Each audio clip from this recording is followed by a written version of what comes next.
Hello world of YouTube. 10 years ago, on my 24th birthday, ironically enough, an album was released that very much helped further shape my music taste. It was an album I listened to sometime over that summer of 2016, but set a precedent that I would be more open than I already was to music, because country music, as I've said, throughout my entirety of my stint on the internet, is a genre that I'm very much not much of a purveyor of. It is not a genre that I welcome in my rotation all that often, but there are records that I reviewed on the listening log that I've given high praise and have put on proverbial 50 lists and the like. But that all started for my journey with this album I'm gonna be talking about today.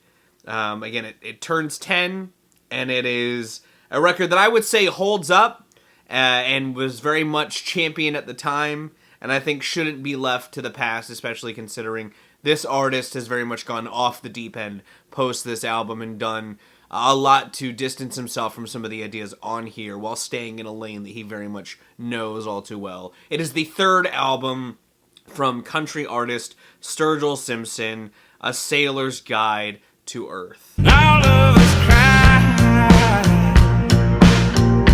for the ones we must leave.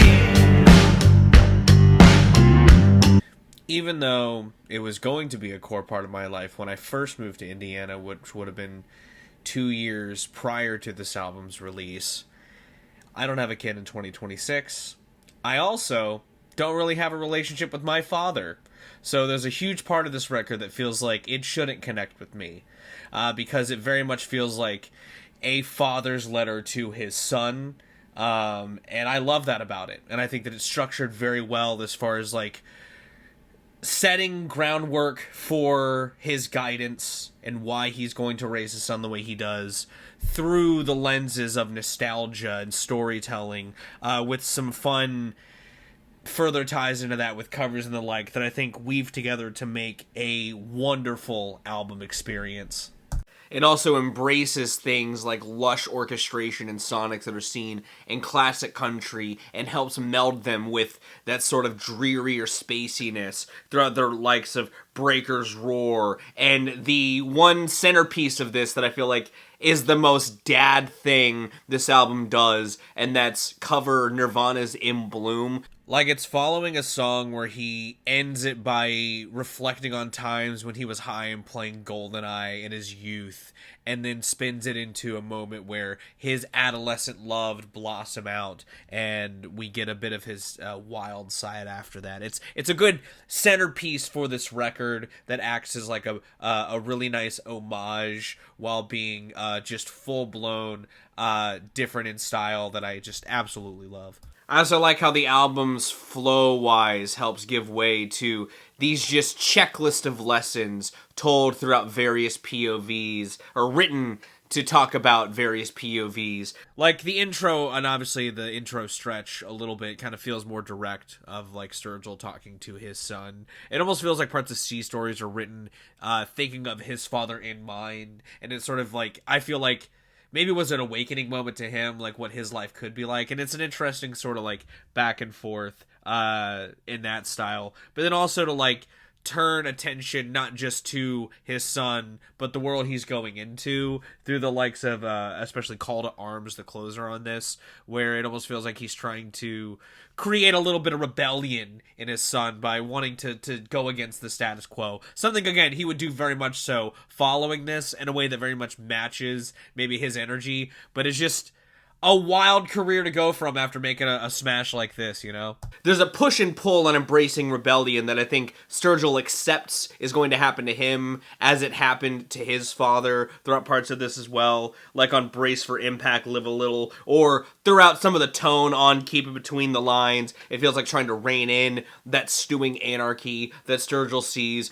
And I like how the road to the last track, the road to Call to Arms, is one of a deepening in the complications of the world, you know, while Call to Arms sort of like really tries to plant the seed of going against the grain in a healthy way. I like how he puts these other ideas in the world into the listener and his son's POV that I think can be complicated to approach when helping raise a child, like religion and all around you, or how that feeling that he's had within himself of conflict and uneasement has led to strains in his relationship with the mother of his child. You know, it's a really interesting place for the album to go, but I like that beneath that there are just some well produced, again, just lush but warm feeling country sounds that have some really great use of organs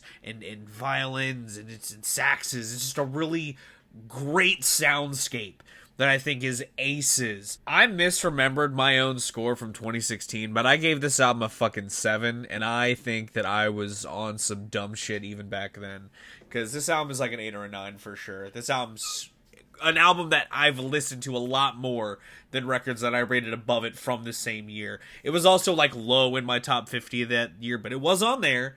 But it probably would be higher upon a reevaluation of my top 50 from that year. I digress. I have a really deeper appreciation for the Sonics even more as I've gone in both directions in the worlds of country from here. Because while, again, I grew up with some of the poppier country stuff from like the 90s and some of the 70s, a lot of that is still very much foreign to me, and the same could be said for a lot of the stuff that's come out in the wake of this. But as I dive deeper, bit by bit, this album still just grows more and more for me as an absolute smash and classic. As far as a focused album goes, you can't get more focused than this. It's focused, it's full, it's vibrant, and it very much has a great heart with which this album wears on its sleeve. I like the framework of this. I love Sturgill's voice on this a lot, as far as like both how he's talking and in general how he sounds in the mix here. This is just a well-produced smash that if you knew country music at the time or you followed country music at the time, you may have shared the same opinion. This is an album that was not only very well adored on the blogosphere, the album was adored on a publication scale. It won a Grammy for Best Country Album. Like, it was an album that was revered, and it's one that I don't think will be left behind, but I think upon reflection, it really has like an interesting roadmap that it's building. And I feel like if you are a new father, which I know a lot of friends that are some new dads, and you want like a good album to kind of vibe with while you may be like in the headspace you're in, throw this one on. It's got some choice tunes, if you ask me. Whenever there's an album I want to dive into to really enjoy the warming up of the earth, this is another one of those, similarly the ones I've talked about in these reflections, that I do like to throw in the rotation every now and again, and I think it's very much apt to do so, and I would suggest that you do so as well. All of that success, again, feels all the more fascinating wild lyrical expansions to the song that I've seen, where Kurt Cobain intended it for people outside the musical scene who didn't get the band's messaging and yet parroted so much of it. Sturgill recontextualizes the song to fit for his son, showing it further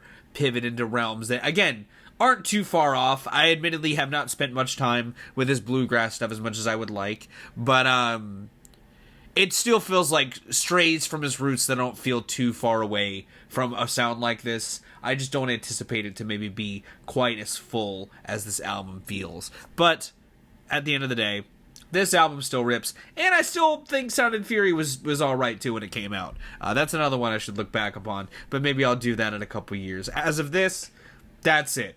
If you like this video looking back on A Sailor's Guide to Earth, give it a like. If you want to see more, consider subscribing. I drop 2 to 4 vids a week depending on what I've got going on. I'm gonna go though. Thank you so much for watching this. I've been Viral Rack. You guys have good days, lots of situations, and I'll see you another day.